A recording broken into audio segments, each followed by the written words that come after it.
நீங்கள் ஒற்றுமைப்பட்டால் நிச்சயமாக நீங்கள் வெற்றி பெறுவீர்கள். வஅதஸிமு பிஹப்லில்லாஹி ஜமீஅன் வலா தஃபர்ரகு. நீங்கள் ஒற்றுமைப்படுங்கள், பிரிந்து விடாதீர்கள். அல்லாஹ் குர்ஆனிலே சொல்லுகிறார், லகத் ஸதகல்லாஹு ரசூலஹு ருஹ்யா பில் ஹக்கி லததுலுன்னல் லகத் ஸதகல்லாஹு ரசூலஹு ருஹ்யா பில் ஹக் லததுலுன்னல் மஸ்ஜிதல் ஹராம்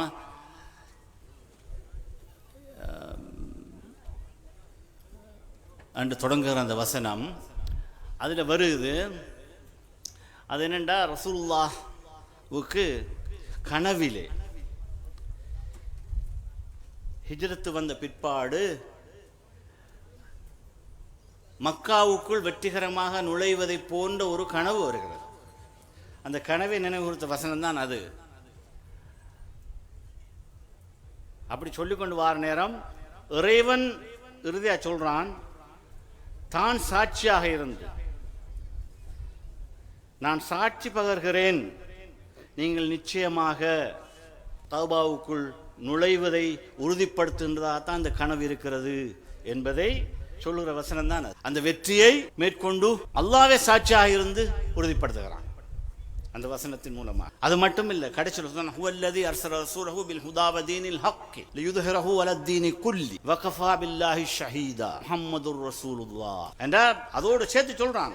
அது மட்டுமல்ல, இஸ்லாம் இந்த உலகின் அனைவரையும் ஆகர்ஷிக்கின்ற ஒரு மதமாக மாறும், அதற்கும் நான் சாட்சி பகர்கிறேன் சொல்லி முஹம்மதுர் ரசூலுல்லாஹ், முஹம்மது நிச்சயமாக இறைதூதராக இருக்கிறார் என்றும் சொல்லி இப்படித்தான் அந்த வசனம் போகிறது. எனவே இன்றும் இந்த சந்தர்ப்பத்துக்கு ஏற்ற ஒரு வசனத்தை எங்களுடைய ஹாஃபிஸ் அவர்கள் தெரிவு செய்திருக்கிறார்கள். என்றால் ஒரு வெற்றியை பற்றி என்ன, இது நிச்சயப்படுத்தப்பட்ட வெற்றியாக தொடர்ந்து இருக்க வேண்டும். எப்படி அல்லாஹ் தஆலா தான் ஷஹீதாக இருந்து தான் அதற்கு சாட்சியாக இருந்து மக்கா வெற்றியை பற்றி ரசூலுல்லாஹ்வுக்கு ஒரு கனவின் மூலம் சொன்ன செய்தியை நிச்சயப்படுத்தினானோ, இன்று நாங்கள் ரெண்டு பேரும் சேர்ந்து இருக்கிற இந்த விஷயத்துல இந்த ரெண்டு தரப்பாரும் இனி ஒரு தரப்பாக மாறி இருக்கிற நிலையில பொத்துவில் மண் தொடர்ந்தும் வெற்றியை கொண்டாடும் ஒரு மண்ணாக இருக்கிறோம்.